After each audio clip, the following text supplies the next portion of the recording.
Good morning. Welcome to Kailul Baker. Those that are watching on YouTube, on Facebook, on Instagram, welcome. Make sure you click subscribe. You share this video with your friends, and hopefully you learn something new. We're in a very interesting period on the Jewish calendar. I was going to call the class the saddest day of the year. I just didn't like the name. But really, on the calendar, it is the saddest day. It's the day when the temple was destroyed. Not just the first temple, but also the second temple.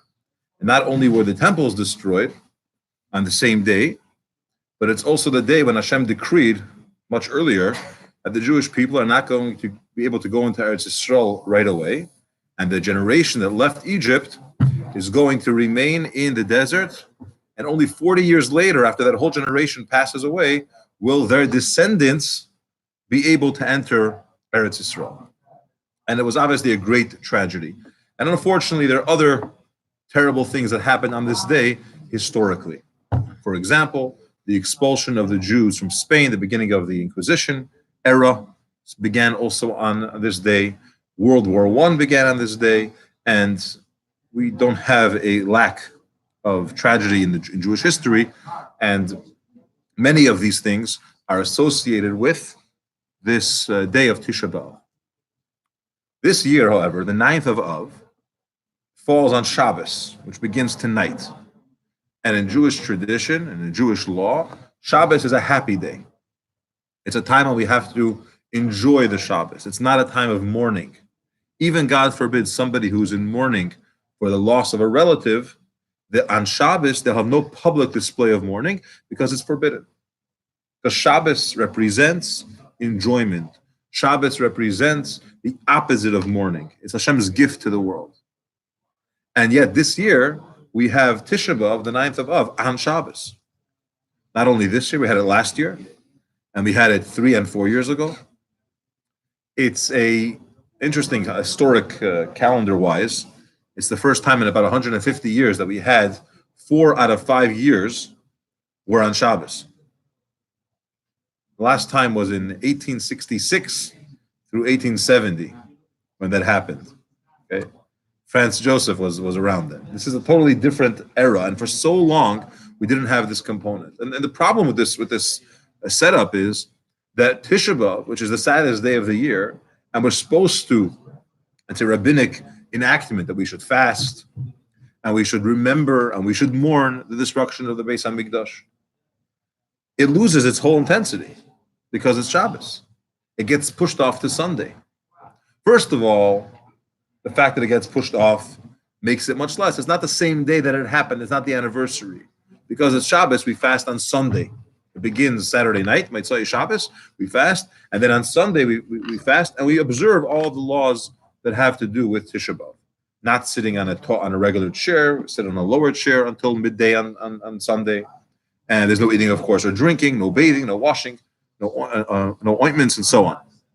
But this concept of mourning and pushing it off a day because it's Shabbos loses the whole dramatic element of Tisha B'Av. Not only that, but halachically it's less severe. If, God forbid, somebody is ill and they can't fast. So there's ways in certain situations where if you speak to a rabbi, you could find out that for your situation, maybe you don't have to fast. Yom Kippur would be more strict. Even if a person has to eat, they eat small doses, depending on what the situation is, and they spread out those small doses. Comes Tisha B'Av, if it's a year that it's a Shabbos, we are more lenient because we say it's not the same day of Tisha B'Av. It's been pushed off a day. So the question we have is, Tisha B'Av, which is a day of mourning for so many terrible tragedies that happened to the Jewish people, yet it's on Shabbos. And it's not a coincidence that it's on Shabbos. The calendar that we have today is designed by our sages. Okay? It's designed to have certain holidays fall on certain days. I'll give you an example. The way the calendar is made, Hoshana Rabbah, the 7th day of Sukkot, could never be a Shabbos. Because the mitzvah of walking around with the araves, it's a special tradition that we have, to take willow branches and walk around in the shul is so special that they made sure it doesn't come out on Shabbos, that we don't miss it. Or Le'adu Reish. Rosh Hashanah cannot fall out on a Sunday, a Wednesday, or a Friday, the first day. Okay? There are certain things in the Jewish calendar which were designed in such a way that we shouldn't have that problem. Yom Kippur will never be on a Friday or a Sunday, because we don't want to have 2 days in a row that you can't cook. So we can't just say, oh, the calendar turned out that way. It could have been designed to make sure that Tisha B'Av never falls out on a Shabbos. And it wasn't. And we lose the intensity of the day. It becomes A, less meaningful in a sense, and B, there are exceptions to rules as a result of that. We do things differently because of that. So when a year like this, when Shabbos is Tisha B'Av, when we push it off to Sunday, it's not as typical of a Tisha B'Av. Why? If you think about it, and if you look a little bit deeper, you'll find, and I'll share it with you, that a year like this really shows us what Tisha B'Av is about. It's going to show us why Hashem even caused the burning of the temples and why the holy places were destroyed. And when it's on Shabbos, it expresses it more and allows us to feel and appreciate what it's really about. Let's take an example of a father who punishes a child. Okay? The father punishes a child. The child is upset. But really what the father is doing here is, out of his love for the child, he's disciplining him or her. The child is upset. Why are they being disciplined? Why are they punished? But really, and does the father hate me? But really, it's coming from a good place. It's because the father wants the child to benefit from it. That's why some people, they have an aunt or an uncle, and they love their aunt and uncle. They only give them treats, and they're nice to them and take them on trips and everything. They never punish them. They never discipline them. Their parents, they say no. Sometimes they have to give them a punishment of some sort. Why? Because the love that the parents have for the child is more than the love that the uncle and aunt have. Because the uncle and aunt, they can't handle the fact that the child will be upset at them, so they're not going to discipline them. The parent, they love the child more than they want to feel, okay, the child shouldn't be upset at me. So what's best for the child, they're going to discipline the child, even if the child's going to be upset for a while. Because for the kid's own good, they should grow up properly, and they should behave the right way, and they should learn their lesson, they do that. Tisha B'Av is not so much of a punishment as much as Hashem wants to help us. Let me share why. There was once a king who, together with his queen, they were married for many years. They were very successful. They conquered a lot of lands. The people of the kingdom loved them. They even gave them off taxes because they had so much money. And things were very, very good. They had one problem. They had no children. And this fact that they had no children bothered them to no end. They went to doctors. They brought the best experts in the field from all over the world to try to heal them and figure out what is the problem, why don't they have children? And nothing worked. And years turned into decades, and decades kept on increasing. And here he's turning 60, and he doesn't have any children, and he's very sad. And one day, to their great excitement, they realized they're going to have a child. And you could imagine the king was so happy. Finally, he's going to have a child. And the day comes, a baby boy is born. The whole kingdom is celebrating. And the king, he stopped doing what kings do and what he was doing before. He got off his throne. He sat by the baby's crib. He would sing songs to his baby. It was his only child, born to him at an old age. He would tell it stories. He would change it, dress it, take it outside, calling it, taking him outside. And then when the child got a little older, he started to learn with him and teach him languages and teach him, when he got even older, about the kingdom and what it means to be a king. and what it's like and so on. One day, child was already grown up, already an adult, and the king is thinking to himself, this child and I, we spend so much time together, and it's great, and everything is amazing. He really loves me, and I love him. But then it occurred to the king, maybe he doesn't really love me. He doesn't want to spend time with me. He's not dedicated to me. It's just that I'm the king. And I give him money, and I spend time with him, and I teach him all these amazing things. That's why he wants to be with me. But what if it wasn't the case? What if I wasn't the king? Would he still love me? Would he still be with me if I gave him all these, if I didn't give him all this beautiful stuff?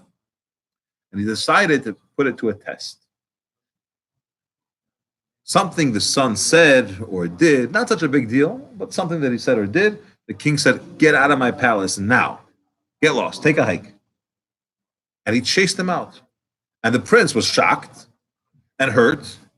And he went outside the palace and started to cry. My father, the king, chased me away.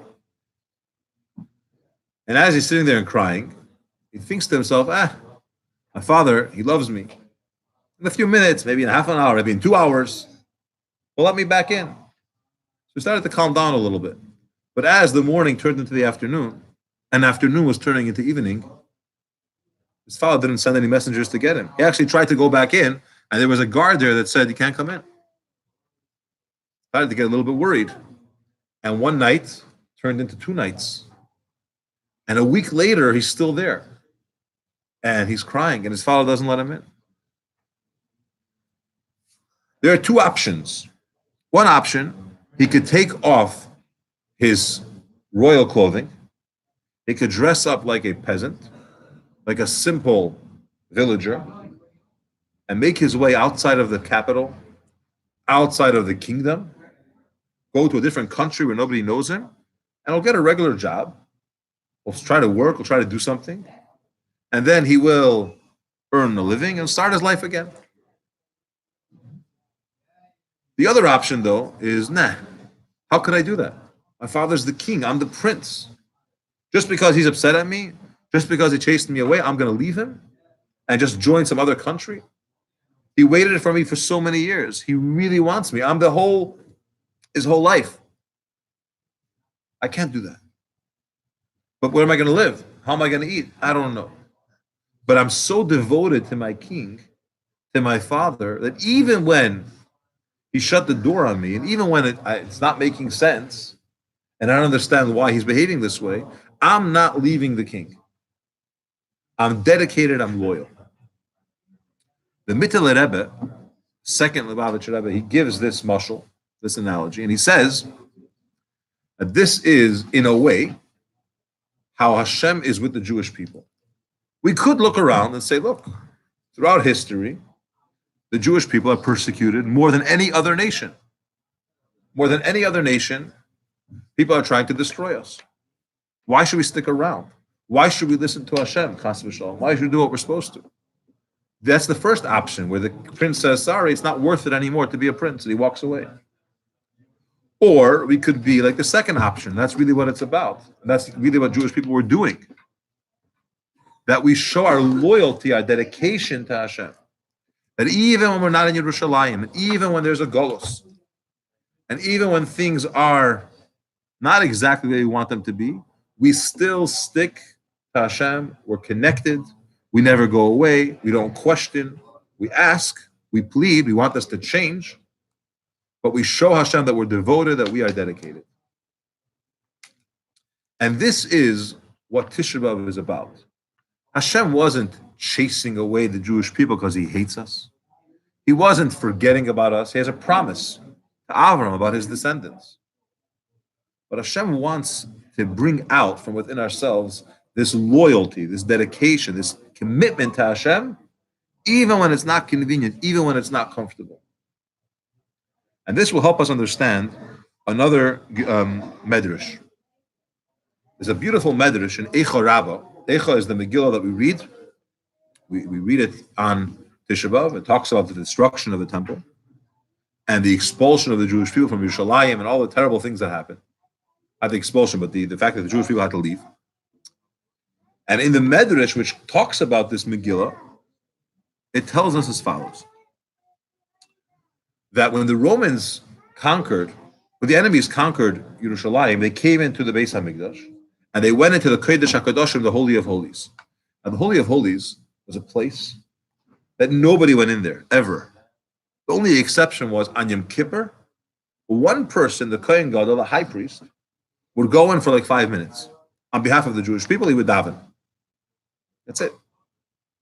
And some workers. Yes, but it's a question of how the workers did it and if they went from on top and so on.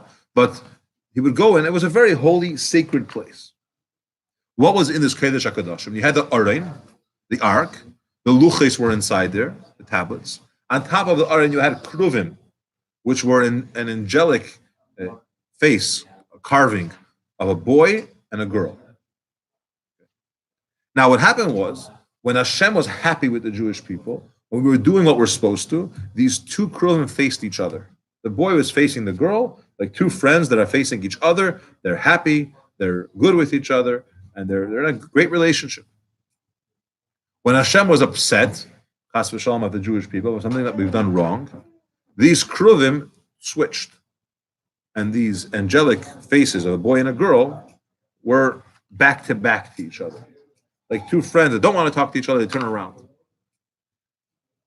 The Romans went into the Aron, went into the Kodesh HaKadoshim, the Holy of Holies. They pulled the screen, the curtain off. They went in, and guess what they saw?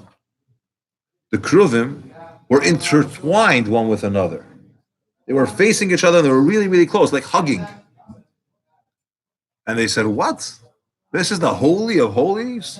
This is the most sacred place that the Jewish people have? This is a joke." And they took the Kruvim and put it out into the street to make fun of the Yidden.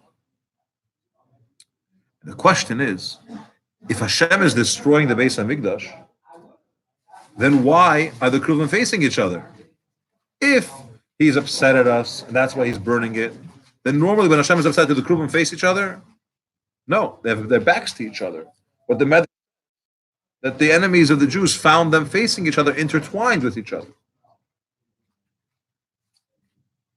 The answer is that Hashem did not hate the Jewish people. Hashem was sending us away with a purpose, to bring out that loyalty, to make sure that we're committed, to have that special relationship which is beyond conveniences. Right? Sometimes there's two spouses, for example, that are in a relationship and everything is great and things are good and he has a good job and everyone's happy and everything's going well and they're great together. But then one day he finds out that he lost his job or something else happened. And she's still with him and still cares for him and tries to help him and is there and so on and so forth. Then he realizes, whoa, it's a real commitment. It's a real loyalty. Hashem wants to do that to the Jewish people. I want to see that real commitment, that real loyalty. It's not because I'm upset at you or I'm punishing you or I hate you that I'm chasing you away. The Medrash says the Kruvim were facing each other because it was Hashem's greatest expression of love to the Yidden. It's like a child that's going on a long journey, and it's an important journey. And the father's sending him there for a purpose. They're sad that he's leaving, but he's hugging him and kissing him and wishing him well. That's the expression of the two Kruvim facing each other. Hashem is saying, this is going to be good. I want you to stay committed. I want you to stay focused. Don't forget about me. You're going out on a long journey. It's a galus. We're going to be back soon. And that's what the Romans saw. They didn't understand it, but that's what they saw. This is what happens when Shabbos and Tisha B'Av coincide. When Tisha B'Av is on Shabbos, and we can't celebrate it, or commemorate it rather in the proper way. We can't fast on Shabbos. We can't not wear leather shoes on Shabbos. We're not leather in order to do mourning. We don't sit on a low stool. We don't refrain from eating meat or wine or so on. It's a regular Shabbos. Anything public, we don't do any display of public mourning. What's this all about? It's a reminder that this day is going to be a big yontif. It's going to be a big celebration. Yes, it's the 9th of Av, but just like this year on Shabbos, we're going to eat and drink and celebrate. It gives us a taste of what it's going to be like when Mashiach comes. When we're going to realize that all Hashem wanted to do it was help us, like that parent that's disciplining the child, like that parent that wants to bring out the devotion and the dedication that the child has to the parent. All of these things is in order to help us in a very good way, in a very kind way. And the good news is it's been done already. And throughout all these years, we've shown Hashem that we're committed. Hashem knows that we're devoted and that we love Him. And it's time already that He should bring us Mashiach and rebuild the Beis HaMikdash. And this Beis HaMikdash is going to be one that never gets destroyed. It's going to be a Beis HaMikdash which is eternal. It lasts forever. And we're ready. And with Hashem's help this year, when it's Shabbos and Tisha B'Av, there's no better time for us to really celebrate this with the coming of Mashiach speedily in our days. I want to share another interesting thing about this parsha, about this week, which is also known as Shabbos Chazoin. Shabbos Chazoin is the Shabbos of Vision. What's the idea of a Shabbos of Vision? Shabbos of Vision is Hashem shows the tzaddikim, the righteous, a vision of what the Beis HaMikdash looks like every year on the Shabbos. And there's a beautiful mashal, an analogy from Rabbi Levi Yitzchak of Berditchev. I want to share with you this mashal. Rabbi Levi Yitzchak of Berditchev, it's a great name, I like the name. He says like this, that, you also like the name? Okay. He says like this, that there once was a father who wanted to get his son a suit, a new suit. Those days, you can't just go to the store and buy a suit. You call a tailor to your house, and you choose material, and then he measures you, and it takes a long time. This is before sewing machines and other stuff, and he goes and he has to sew this beautiful custom-made suit for the child. And it takes months, and it's very, very expensive. And finally, the tailor comes back to the house, they refit it, they check it, everything works. It's a beautiful suit. And the father says, I love you, and he gives the child the suit. Enjoy. Puts on this brand new suit, which you get once in a lifetime, maybe once as a child and once as an adult. And he runs outside to show his friends. His friends are in the park. So they're running in the park, and they're playing in the sandbox, and they're jumping up and down, and they're playing these games and climbing trees and whatever else. And it's a suit. It's not exactly the clothes you want to wear when you're climbing trees or playing around with your friends in the park. And he comes home, and by the knees, the pants are all worn out. There's a little hole over there. By the elbow, there's another hole. The back of the jacket is all ruined. His father looks at it, and it's beyond repair. He says, don't worry. Calls back the tailor. Tailor comes, and again, he takes the measurements. They choose the material. They plan for this. It takes weeks, months. He brings him back another suit. Puts it on, it fits. And the father says, here, enjoy. And he goes and he gives him a second suit. And the son takes the suit. He's so excited to have a new suit. And he runs outside to his friends in the park and in the sandbox, and they're climbing the trees and they're jumping and running and having a wonderful time. They are, but not the suit. Comes back home and the suit is destroyed. It's ruined. Can't wear it anymore. And the father says, not to worry. Calls back the tailor, and for the third time, he's measuring him and checking him and choosing what's the best type of material, yada, yada. Finally, a few months later, the suit is ready. And he calls in his son and he says, listen, I have the suit for you. It's great. But you're not old enough. You're not mature enough. You don't have what it takes to use this fancy custom-made suit and know how to not to ruin it. So here's what I'm going to do. It's yours. I'm going to put it in a closet. And when I feel that you know how to use a suit, that you have that maturity, I'm going to give it to you. It's here. And once a year, the father calls the child in and he says, let me show you the suit. He opens the closet and he says, this suit is yours. You're getting better. I see you're more responsible. You know how to behave. As soon as you're ready, I'll give it to you. Similar, says Rabbi Yitzchak about Ditchev, is the third Beis HaMikdash. The first Beis HaMikdash was destroyed because the Jewish people were worshiping idols, idolatry and adultery. And that caused the destruction of the first Beis HaMikdash. Hashem gave us a second one. And this second temple, unfortunately, was destroyed for a different sin, for a sin of sinas chinam, senseless hate. We did a class on this. You could look in the YouTube files, the archives, and you'll find it. And this concept, Hashem destroyed the Beis Hamikdash because of senseless hate for one another. But He built a third one. There is a third temple waiting for us. And Hashem says, I don't want to give it to you and then you'll just ruin it again. I want you to be ready. I want you to improve. I want you to get along with one another. I want to have love from one to their fellow. And when you do that, I'll give you the third Beis Hamikdash. And once a year, He shows us, all of us, the Beis Hamikdash. And that time is the Shabbos before Tisha B'Av, the Shabbos when the Beis Hamikdash was destroyed. Hashem shows us the Beis Hamikdash. Now, most of us don't see it. Our soul sees it, but we don't really see it. But tzaddikim, righteous people, they get to see it, the vision, the image of the Beis Hamikdash before Tisha B'Av. And that's this Shabbos. It's a very special time. It's a time, imagine, when the father calls in the child and says, it's here, it's ready for you. So Tisha B'Av is on Shabbos, so we're celebrating it. It gets pushed off to Sunday, but it should be pushed off completely. We should have the coming of Mashiach and the celebration of a third Beis Hamikdash that we'll have. It'll be lasting forever, and this bitter gullus will be over eternally. Thank you. Have a great Shabbos and easy fast. Yeah. You still, but so I did.